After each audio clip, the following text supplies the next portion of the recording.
dos benefícios que hão de vir e não a sua realidade. Por isso, ela nunca consegue, mediante os mesmos sacrifícios, repetidos ano após ano, aperfeiçoar os que se aproximam para adorar. Se pudesse fazê-lo, não deixariam de ser oferecidos, pois os adoradores, tendo sido purificados uma vez por todas, não mais se sentiriam culpados dos seus pecados e não precisariam mais oferecer sacrifícios. Contudo, esses sacrifícios, oferecidos repetidamente, são uma recordação anual dos pecados, pois é impossível que o sangue de touros e bodes tire pecados. Amém? Senta no teu lugar, vamos continuar na nosso esforço de compreender esse texto. Nosso precioso texto, uma construção cuidadosa, teológica, do que Jesus é. Sobretudo do que Ele é, do que Ele fez por nós, além daquilo que também nós devemos ser, nós que queremos afirmar que, não tem dúvida, somos os seus seguidores. Somos cristãos e cristãs que vivem o que Ele nos ensinou. O texto é muito direcionado, né? E até aqui, nós já vimos muita coisa, né? Nós já vimos tanta coisa importante assim, mas sempre com esse pano de fundo de um texto escrito na segunda metade do primeiro século, por uma comunidade de judeus que se converteu a Jesus, né? Sempre lembre disso, porque é o que move e nesse momento inicial dessas comunidades, elas ainda mantinham na sua mentalidade muitos princípios relacionados à adoração a Deus, baseado naquilo que o judaísmo construiu desde Moisés.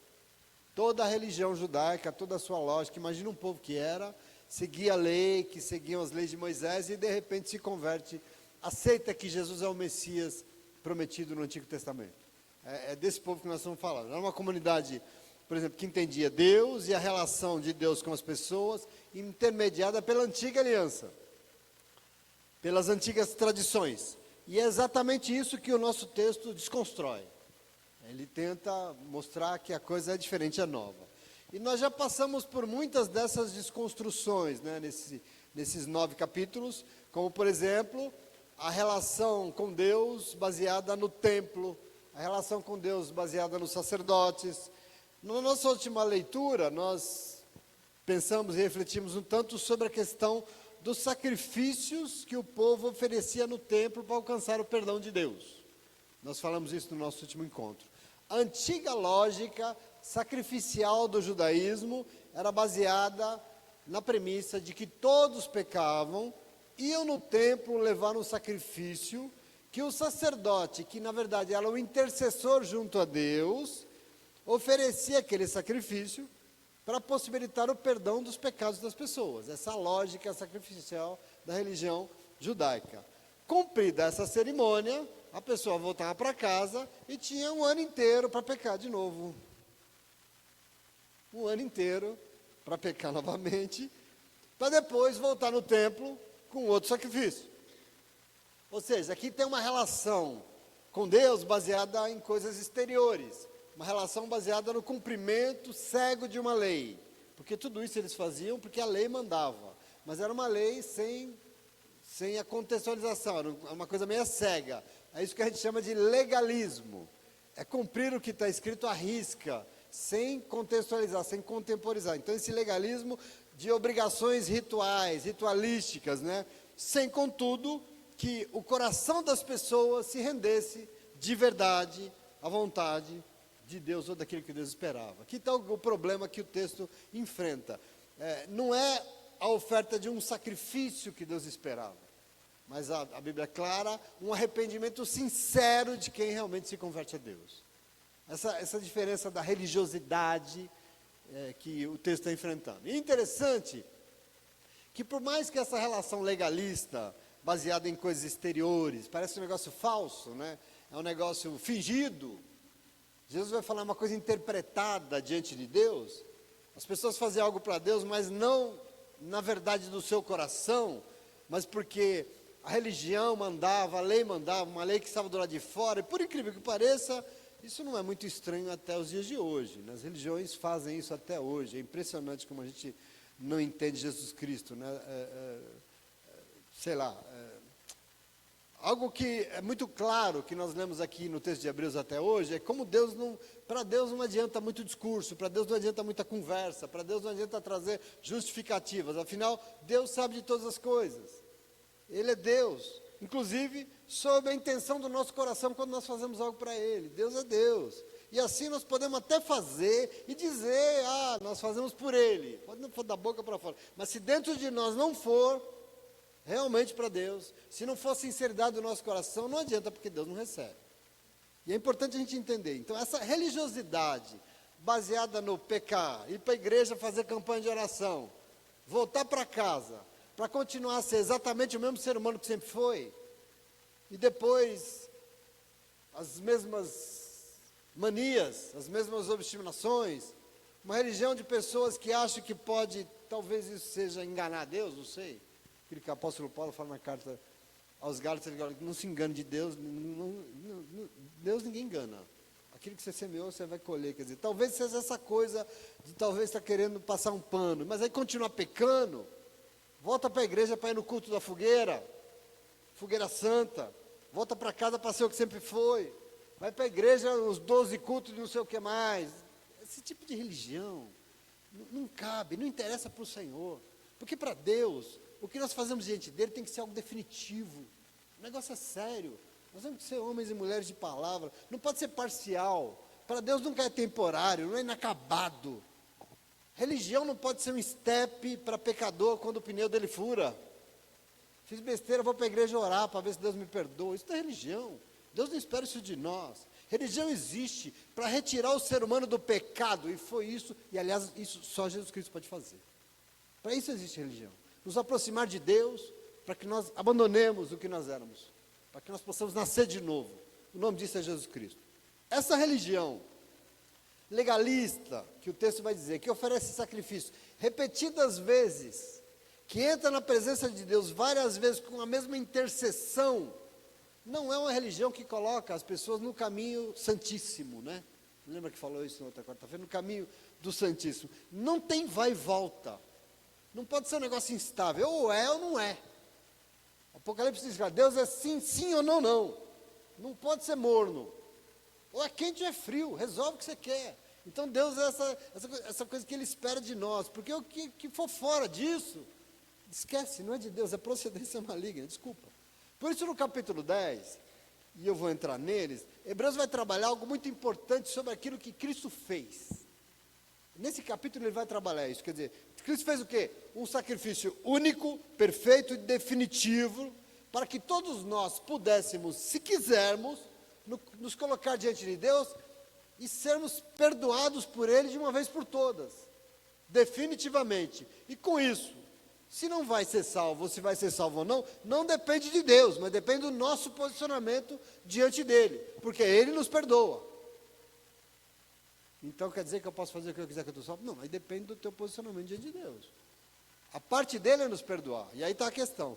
Ele foi e fez, de uma vez por todas, para aniquilar os pecados nossos, um sacrifício único de si mesmo, Jesus. De si mesmo.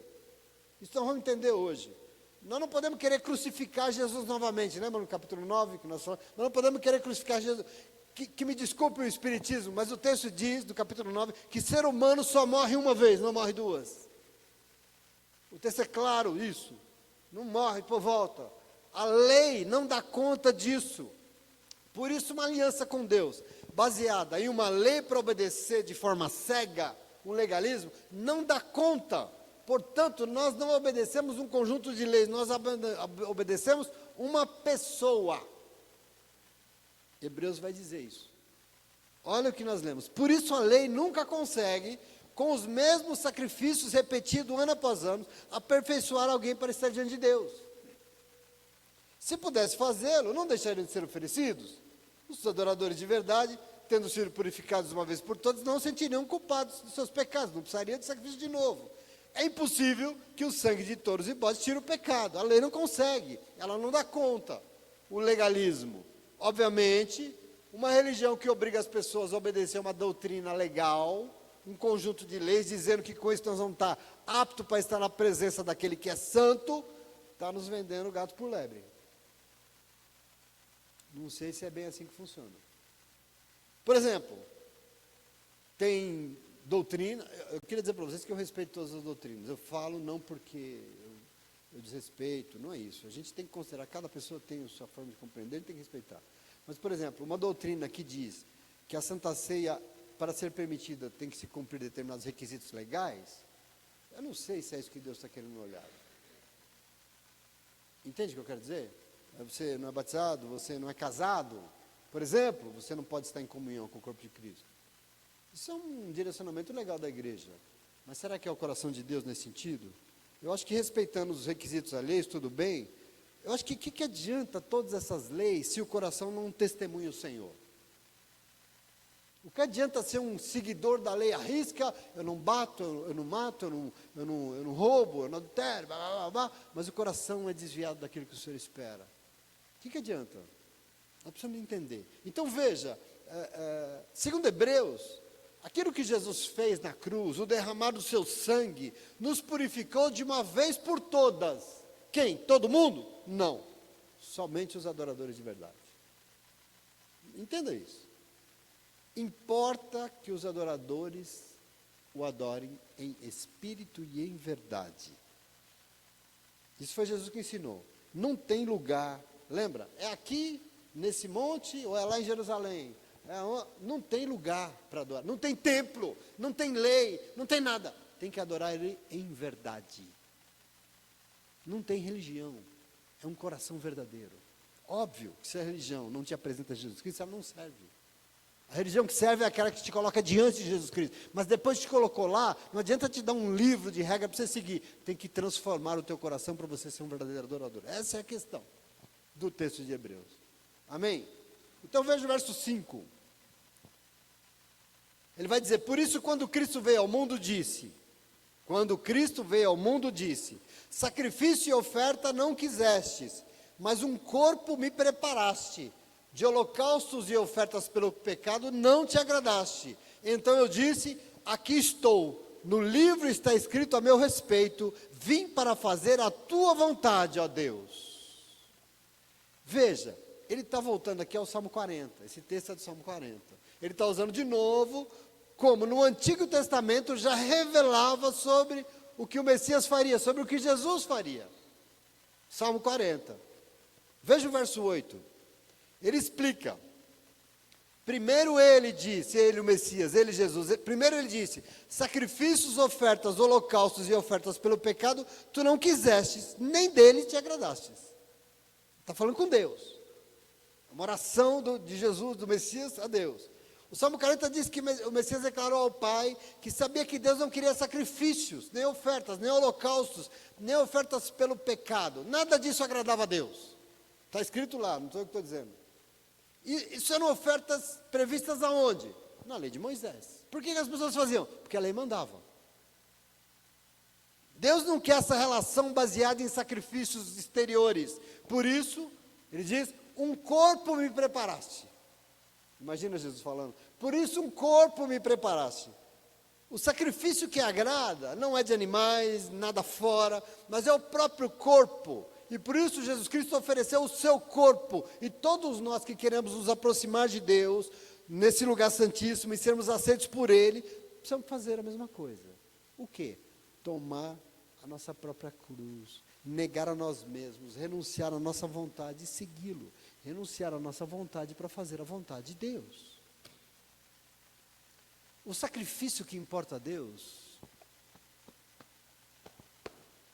sou eu. Não é nada que eu possa dar para Ele. Sem eu sacrificado, sem eu ofertado, nada serve para Deus. Não pode ser de fora, não pode ser do meu bolso, não pode ser do meu falar, tem que ser a minha alma, a minha vida, o meu coração. É isso que nós temos que entender em nome de Jesus. Observe que o caminho para o perdão dos pecados muda aqui. É uma outra métrica, porque as primeiras maneiras de buscar a redenção não eram verdadeiras. Os sacrifícios eram exteriores, eram externos. Deus só existia do lado de fora. Mas em Cristo, nossa oferta e adoração tem que vir daquilo que nós somos. A nossa verdade. Quer dizer que eu não preciso mais levar minha oferta na igreja, pastor? Não, não é isso. Quer dizer que você tem que levar sim. Mas a motivação que faz você levar não é mais a lei, não é a obrigação. não é o medo, não é o interesse, mas você leva porque você é um adorador em espírito e em verdade. Você entende a diferença disso? É claro isso para vocês? É muito importante isso. E você sabe, e você leva, porque sabe que Deus conta e procura neste mundo quem o adora em espírito e em verdade, que quer que o seu povo se envolva com a obra de Deus. É por isso que você leva. Você não traz oferta na igreja porque você quer ficar rico, porque você quer mudar. Não.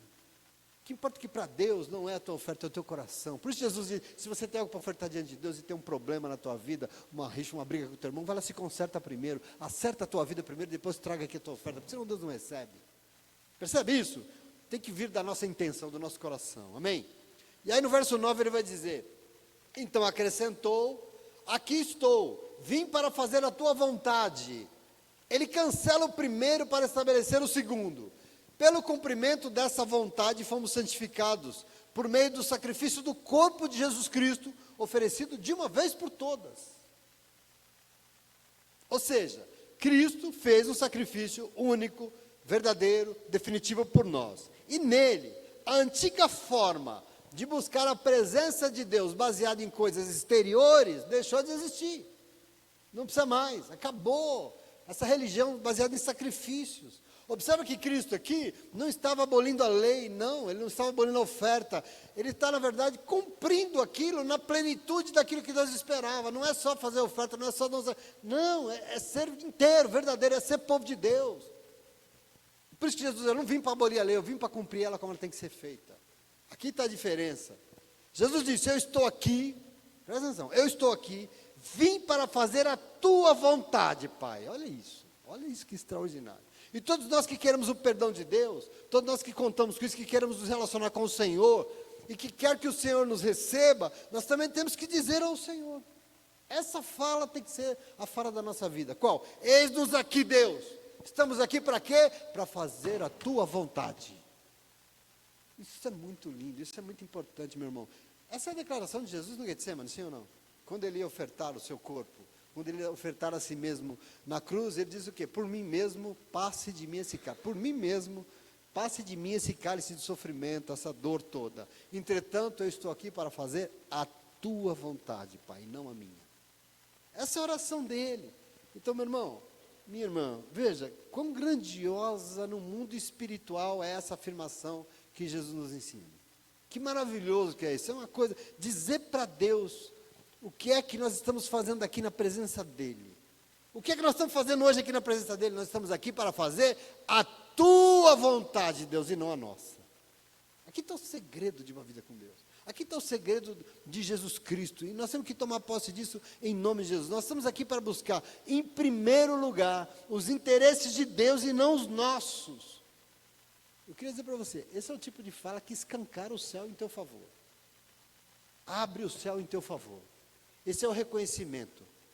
E o texto vai dizer, pelo cumprimento dessa vontade de Deus, nós somos santificados por meio do sacrifício do corpo de Jesus Cristo, oferecido de uma vez por todas. Compreenda que esse caminho que eu estou dizendo para vocês, que essa nos santifica diante de Deus. Essa escolha nos santifica, nos justifica, nos coloca no lugar santíssimo. Qual? Eu estou aqui e eu vim aqui para fazer a tua vontade, não a minha. Aqui está o segredo da nossa vida. Eu não sei se isso aqui diz algo como anda a nossa querida igreja evangélica. Porque eu vejo igrejas repletas de pessoas, gente abarrotada até o teto, não tem lugar para pôr de gente, que lotam igrejas, mas vão lá para buscar as suas próprias vontades. Se converte ao Senhor, vai para a igreja e faz e tal, buscando o que lá? Que resolva aquilo que eu preciso. As nossas vontades. Aqui está uma diferença. Como isso anda longe, como essa fala desse texto anda longe dos nossos tempos, a verdade que o Senhor nos ensinou. A gente ora, querido, isso tem que ser muito sério. Aliás, a igreja já não gosta de orar, mas a gente ora. Pai nosso que estás no céu, santificado seja o teu nome, venha o teu reino e seja feito o quê? A tua vontade, assim aqui na terra, no meu coração, na minha casa, seja feita a tua vontade, como é aí no céu. Isso é fundamental. Sem isso não tem Deus, você compreende isso? Sem isso a gente não vai chegar em lugar nenhum. E eu queria muito que você recebesse esse caminho que Jesus está nos dando, e que escancara o céu, o coração de Deus a nosso favor. eu estou aqui hoje para fazer a tua vontade. Eu quero conhecer porque eu quero fazer a tua vontade. Quer dizer, é uma atitude de renúncia de si mesmo. Esse é o resumo do que Jesus fez. O texto não diz que ele se esvaziou de si mesmo. Ele renunciou a todo o seu poder, se esvaziou de todo o seu poder, para que o poder de Deus pudesse repousar sobre ele. Não é isso, Jesus? Filipenses 2, sim ou não? Ele se esvaziou. Ele se humilhou. Ele morreu a morte mais terrível, para que o poder de Deus repousasse sobre ele, assim como tem que se repousar sobre você. Palavra de domingo. Nós que queremos ser reconhecidos como cristãos e cristãs, temos que tomar essa verdade sobre nós. Não é a nossa religião, não é o nosso templo, não é a nossa doutrina, as ofertas que nós fazemos fora de nós. A verdade da oferta que serve para Deus é a oferta de nós mesmos, da nossa vida. Esse sacrifício vivo, sacrifício não é uma boa palavra, mas Paulo usa. Esse sacrifício de nós mesmos, o nosso corpo, o sacrifício da nossa vontade. Eu quero fazer isso, mas eu não faço, porque eu estou aqui para fazer a tua vontade, Deus. Essa é a oferta que o Senhor recebe. É isso que importa para o Senhor em nome de Jesus, amém? Você está triste? É palavra, desculpa. Versículo 11, diz assim, ó, dia após dia, todo sacerdote apresenta-se e exerce os seus deveres religiosos. Repetidamente, oferece os mesmos sacrifícios que nunca podem remover os pecados. Mas quando esse sacerdote acabou de oferecer para sempre um único sacrifício pelos pecados, assentou-se à direita de Deus. Daí em diante, ele está esperando até que os seus inimigos sejam colocados como estrado dos seus pés. Por quê? Por meio de um único sacrifício, ele aperfeiçoou para sempre os que estão sendo santificados. Ele continua, o sacrifício de Jesus põe fim a todos os outros sacrifícios. Aquilo que as pessoas faziam, aliás, que muitos continuam fazendo, o quê? Oferecendo sacrifícios que não sejam os de si mesmo, isso não coloca ninguém na presença de Deus. Isso não convence o Senhor. O que Ele fez por nós foi único, inigualável, incomparável, eficiente e suficiente. Jesus Cristo. Por óbvio que a leitura de Hebreus sempre fala de Jesus de Deus, baseado nos textos do Antigo Testamento, e vai ter sempre a visão judaica aqui, você vai encontrar isso o tempo todo. Não vai faltar, por exemplo, aqui nesse texto, que Deus é fogo consumidor, né? Que a gente adora. Mas entenda o contexto. Quem está escrevendo isso? Pessoas muito influenciadas pela tradução do judaísmo. Nós vamos encontrar, por exemplo, aqui, Deus destruindo inimigos, né? Corta a cabeça deles, né? Uma visão deles. Mas eu sempre digo, quando a gente lê a Bíblia com a profundidade de quem entende o contexto que o texto foi escrito, as razões disso que está escrito ficam mais claras para nós, ok? Vamos ver o verso 15, vamos lendo. Ele diz assim, o Espírito Santo também nos testifica a esse respeito. Primeiro ele diz, esta é a aliança que farei com eles, depois daqueles dias, diz o Senhor, porei as minhas leis em seu coração e as escreverei em sua mente. E acrescenta, dos seus pecados e iniquidades não me lembrarei mais. Onde esses pecados foram perdoados, não há mais necessidade de sacrifícios por eles. Quando eu leio esse negócio, né, o que ele está falando aqui? O Espírito Santo testifica tudo que Jesus fez. E aqui, desde muito tempo antes de Jesus, já tinha usado o profeta Jeremias, que isso aqui é Jeremias 31, para avisar que Deus faria uma nova aliança conosco. E Jesus veio para cumprir essa aliança que Jeremias profetizou. Jesus é o cumprimento. E aqui você veja, eu quero que você entenda muito, nós somos povo de Deus. A gente constrói muitas religiões que nos afastam de Cristo. É impressionante. As nossas tradições, a gente fala tão mal dos católicos, mas a gente também acaba nos afastando. Eu disse para vocês, com todas as letras, nessa leitura desse texto, que o que Cristo fez, depois do que Ele fez, nós não podemos continuar oferecendo sacrifícios para Deus. Jeremias havia profetizado que Deus faria o quê? Uma nova aliança para perdoar os nossos pecados de uma forma definitiva. Isso já está em Jeremias, você vê o que Jesus fez. E por isso o texto diz, onde esses pecados foram perdoados por Deus, não há mais necessidade de sacrifícios por eles. Por que precisa de sacrifício? Porque você é perdoado, vai pecar de novo, volta para ser perdoado, vai pecar de novo, volta para ser perdoado, vai pecar de novo. E aí Deus fica feliz com isso, você acha? não tem essa coisa com Deus. Vocês não sabem como é bom ler um negócio desse aqui, porque eu descubro que eu não estou louco. Porque vivendo em meio de uma religião que quer e costuma negar o que Jesus fez, e costuma negar porque fica constantemente oferecendo sacrifícios de campanhas, de não sei o quê, disso, daquilo, para se sentir perdoado, vem a palavra de Deus confirmar que nós não podemos fazer isso. Vou ler de novo: não há mais necessidade de oferecer sacrifício pelos pecados depois de Jesus Cristo. Está escrito aí, sim ou não? Então o seu pastor não está louco.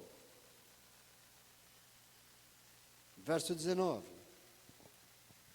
Portanto, irmãos, irmãs, temos plena confiança para entrar no lugar santíssimo pelo sangue de Jesus, por um novo e vivo caminho que Ele nos abriu por meio do véu, isto é, do seu corpo.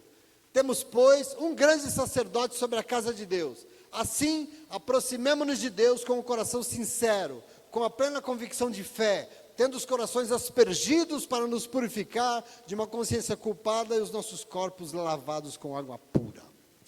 Eu sou apaixonado por essas analogias que a Bíblia faz, porque elas mostram que eu e você somos muito abençoados por Deus. Veja, nós e somente nós, foi nos dado o privilégio de acessar o coração de Deus por um caminho certo.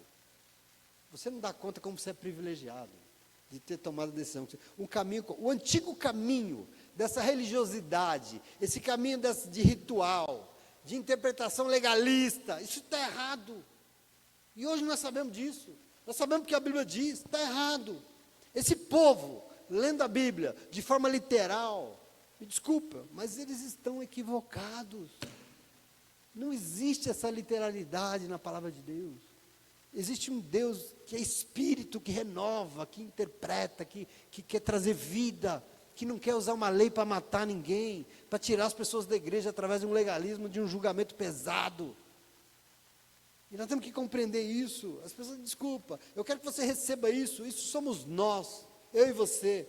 Porque quando nós nos rendemos, aceitamos, e nós vivemos a partir do que Jesus nos ensina, nós estamos colocando a nossa vida num novo caminho. O texto diz, não é o antigo não. Aliás, o antigo está errado. É num novo caminho. E é novo e é vivo. Um novo e vivo caminho. E sabe por que é vivo? Porque não é morto. Porque esse caminho nos faz viver e não nos mata, como o antigo.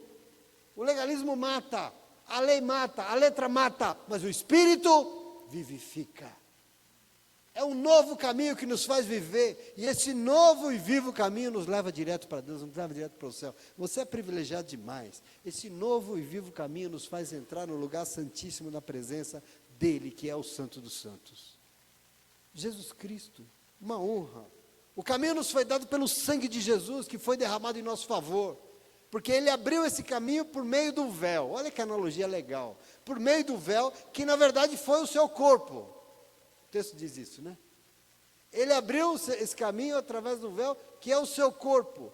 Porque quando Jesus deu o seu último suspiro na cruz do Calvário, você conhece o texto, diz que o seu corpo perdeu o fôlego, né? Quando ele morre. Sabemos que o véu do templo que separava as pessoas do lugar santíssimo se rasgou de cima a baixo. Não é isso que a Bíblia diz? Se rasgou de cima a baixo. Não tem mais separação. Rasgou o véu por quê? Porque não tem mais restrição. E o texto está dizendo, o que é que foi rasgado? O corpo de Jesus foi rasgado na cruz. O corpo de Jesus foi sacrificado por nós. E depois que Ele ofertou o seu corpo, o acesso ao Pai foi dado a nós. Depois dele nada mais, além de você, pode impedir o teu acesso a Deus. Você não precisa de mais nada. Você precisa ofertar aquilo que você é, a tua vontade, a tua vida, o teu corpo para Deus, que você tenha acesso ao Pai. Não precisa mais da religião, da igreja, não precisa da verdade. E é lindo isso demais. A religião não pode, o sacerdote não pode, o diabo não pode, a culpa não pode, o medo não pode. Você é livre, meu irmão, você é livre, minha irmã, entenda isso. O Senhor Jesus Cristo nos libertou. Para quê? Para trilhar esse caminho. E se você quiser, lógico, porque você é livre. Ele é um caminho que trilhamos se quisermos, porque Ele não obriga ninguém. Se alguém quiser me seguir, faz o quê? Negue-se a si mesmo, toma toque. Se quiser me seguir, se não quiser também, liberdade é isso. Você não é obrigado. Se trilha se quiser. Portanto, a única coisa que pode impedir a salvação que você recebeu de graça, sabe quem é? É você mesmo. É você. Esquece, não é o diabo. O diabo não pode. Ele não pode te impedir de ser salvo. Ele não tem esse poder sobre a tua vida, ninguém tem. Portanto, o convite de Hebreus é, assim, aproximemo-nos de Deus, pode se achegar diante dele, com o quê? Com o coração sincero e a plena convicção da nossa fé. Pode se achegar a Deus, pode falar com o Pai, pode ir, sabendo que Ele te ama, tudo que Ele tem ensinado e desejado, Ele nos ama, sabe por quê? Porque Ele nos quer conosco, Ele quer nos resgatar em nome de Jesus, amém? Aí o verso 23 vai dizer assim, ó, apeguemo-nos com firmeza à esperança que professamos, pois aquele que prometeu é fiel, e consideremos uns aos outros para nos incentivarmos ao amor e às boas obras. Olha que legal. Quem deseja fazer aqui, aliás, o que Paulo falou em Filipenses 2,13. O texto de Filipenses 2,13 diz, desenvolvam a sua salvação com temor e tremor. Veja, desenvolvam a vossa salvação com temor e tremor, porque Deus é quem efetua tanto querer como realizar, segundo a boa vontade dele. A vontade é de Deus, Ele pode realizar, Ele pode nos fazer querer, mas nós temos que desenvolver a nossa salvação. Com muito temor e com muito tremor, tem sempre a nossa parte. E é importante que você entenda isso. Nós que não queremos impedir o Senhor, nós queremos, na verdade, desenvolver cada vez mais o que Ele deseja fazer em nós. Olha o tamanho do respeito, do amor. Ele quer desenvolver aquilo que Ele... Né? Eu te dou a salvação de graça, mas você precisa desenvolver isso. Nós que queremos, então, desenvolver assim, nós temos que nos apegar com firmeza ao que nos dá esperança, porque Ele é fiel. E tudo aquilo que Ele planejou e prometeu vai se cumprir. Por mais que nós sabemos que nós não somos salvos pelas obras. Veja o que o texto diz. Nós somos salvos pela fé e pela graça, mas nós temos que fazer a nossa parte. Porque o texto diz o quê? Nós temos que incentivar uns aos outros no amor, para que todos nós nos envolvemos nas boas obras que Deus prepara. Porque a gente não é salvo por obras, ninguém faz nada. Mas o texto está dizendo aqui, querido, não sei, eu estou doido. Tem um termômetro para medir minha febre? Que nós temos que, né, Paulo vai dizer, desenvolver a nossa salvação, e aqui está dizendo que nós temos que nos incentivar, eu e você, uns aos outros, no amor, para as boas obras que precisam ser feitas. Então entenda, obra não salva, mas obra é sinal de povo salvo. Obra não salva ninguém, mas povo salvo faz as boas obras que Deus prepara de antemão. E nós temos que entender o texto de Efésios que a gente lê. E às vezes a gente fica, quer dizer, sem nos envolver, sem incentivar uns aos outros para as boas obras, não tem os sinais da salvação no nosso meio. Nós não somos povo salvo. E é tudo que Deus quer. Observe que as coisas aqui, nós temos que fazer uns aos outros, e uns com os outros, e uns pelos outros. Não é somente para o meu benefício. Não é uma obra que serve só para mim. Não vou na igreja orar por mim, levar, né, querer dar uma grana para eu me beneficiar. Não é envolve o amor que nos move em direção aos outros. Nós temos que fazer pelos outros, que tem que ser esse amor na medida de todas as coisas da nossa vida. E tem mais ainda, você quer ver? Para nos ajudar a desenvolver a nossa salvação, versículo 25. Não deixemos de nos reunir, ou de reunir-nos como igreja, segundo o costume de alguns, mas procuremos encorajar-nos uns aos outros, ainda mais quando vocês veem que se aproxima o dia. Mais uma medida. Nós estamos aperfeiçoando a salvação aqui em nome de Jesus, sim ou não? Mais uma medida, algo fundamental, porque nos fortalece e desenvolve muito. Não abrir mão de estar na comunhão do barco, domingo. Não abrir mão da comunhão do povo, que se reúne como comunidade, porque nela nós temos tudo em comum. Aqui é o povo que tem tudo em comum, é o mesmo espírito. Filipenses 2:2, tenha o mesmo modo de pensar, tenha o mesmo amor, um só espírito e uma só atitude. Quem esse é o povo? É a comunidade de Jesus, do Cristo vivo. Existe um lugar, meu irmão, preparado pelo Senhor para o teu fortalecimento. Eu volto nisso porque é importante. Segundo Hebreus, quem é salvo de verdade não abre mão desse lugar. Às vezes a gente vê a pessoa precisando, mas não consegue ter comunhão com o povo de Deus, não consegue ter comunhão com a obra, não consegue se envolver. Meu irmão, você não pode abrir mão. Não porque este lugar salva ninguém, não porque esse lugar, não, mas esse lugar era usado pelo Senhor para te fortalecer, para te ensinar o que você tem que fazer, para você ficar firme diante de Deus, para quando o dia mal vier, você saber o que fazer e o Senhor te ajudar. E ele diz assim, não abra mão disso, não deixe de reunir-se como igreja, como é costume de alguns, mas encorajem uns aos outros, fortaleçam uns aos outros.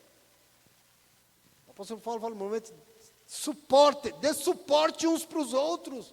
Pega na mão do seu irmão e ajude ele. E quando você tiver mal, o irmão vai pegar na sua e vai te ajudar. Existe um lugar que nós compartilhamos uma palavra que fortalece a nossa fé em nome de Jesus. Amém?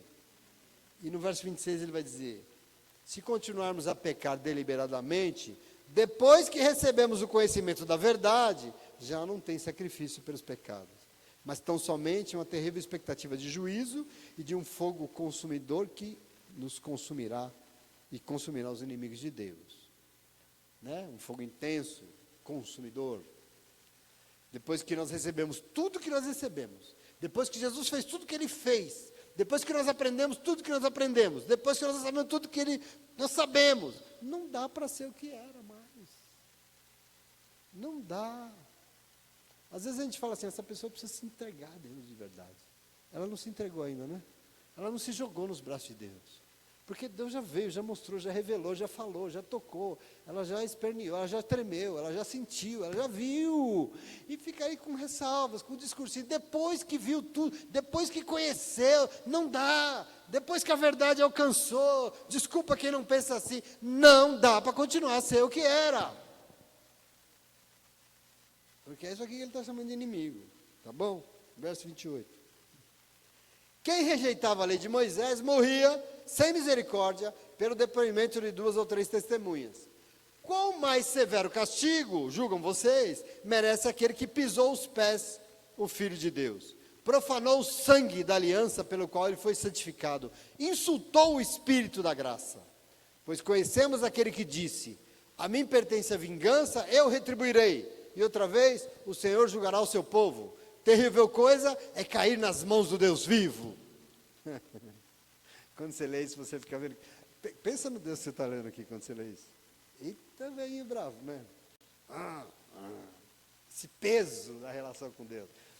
Isso aqui é típico do judaísmo, típico da mentalidade deles, né? O escritor de Hebreus preserva isso. Um Deus severo que castiga, aliás, um Deus vingativo, né? Um Deus que se vinga na mesma medida. E a questão aqui, obviamente, é do juízo. Juízo. Que, sinceramente, a Bíblia afirma em muitos lugares que vai ter. Tá? Não se engane. A Bíblia diz que vai ter juízo. Mas eu queria dizer para você que, da minha parte, eu não falo disso. Porque eu não posso usar isso, esse artifício, aliás, que os judeus usavam fartamente, pela simples razão de que o que tem que levar as pessoas a Deus não pode ser o medo. E eu vou falar para você, Deus vai castigar os teus, Deus vai pesar, mas eu não posso dizer, porque eu vou estar motivando as pessoas para vir para Deus com medo. As pessoas vão para Deus porque elas têm medo de ir para o inferno. Você não tem para ir para Deus porque você tem medo de ir para o inferno, você tem para Deus porque você quer amar o Senhor assim como Ele te ama. Então, depois de Jesus Cristo, esse discurso influenciado pelo judaísmo, não sei, Deus vai julgar? Eu acho que vai. Por quê, pastor? Porque a Bíblia diz. Como, quando e onde não me interessa. Eu sei que eu tenho que estar firmes. Jesus fala assim, vai ter um dia, mas vocês vigiem, permaneçam fiéis, firmes, perseverando na presença de Deus. Essa vigilância que importa. Então, para mim, o que me move são as promessas do Senhor, que Deus prometeu que aqueles que se rendem e vivem aquilo que Jesus ensinou não passarão pelo juízo. Isso me importa em nome de Jesus, amém? Não ficar metendo medo nas pessoas, tá bom? Indo já para o fim, verso 32. Lembrem-se dos primeiros dias depois que vocês foram iluminados, quando suportaram muita luta e muito sofrimento.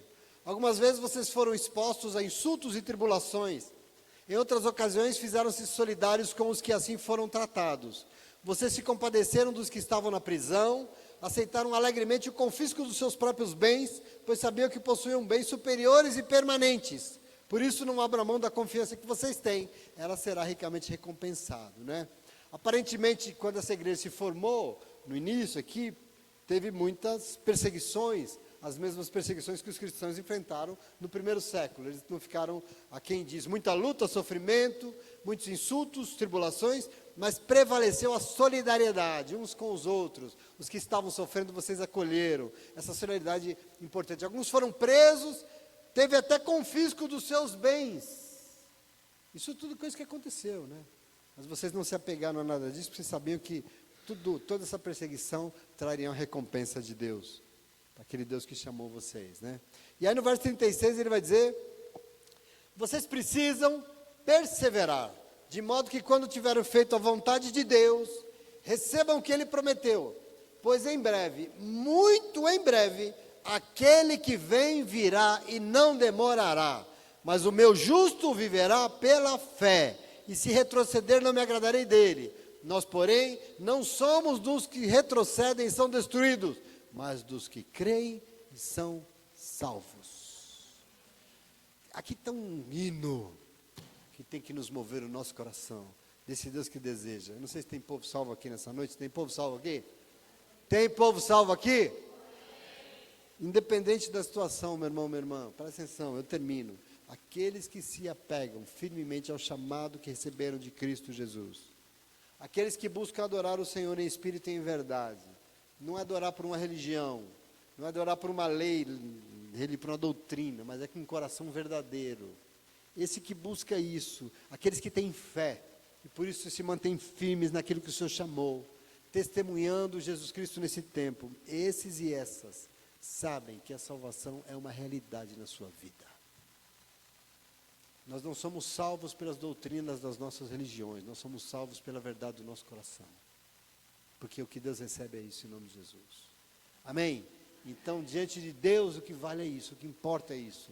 O Senhor que vem, que nos direciona, que nos ensina, que nos move e que deseja ver em nós coisas, transformação, mudança, novo nascimento, novas atitudes. E aí, obviamente, tem um caminho enorme aqui, de coisas que o Senhor espera ver em nós, para essa edificação da salvação.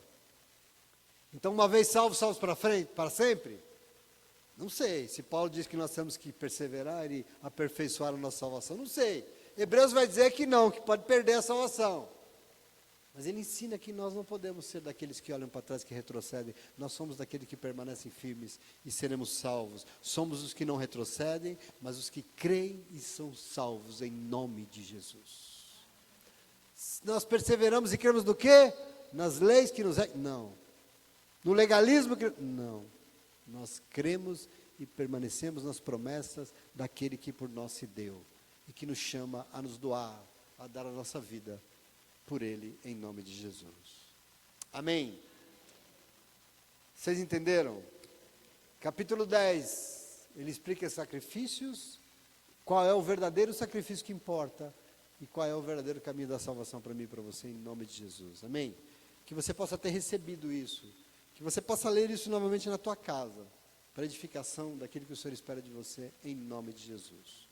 Amém? E se você aceita e crê, entendeu? Aplauda o Senhor, porque Ele é bom. Graças a Deus. Semana que vem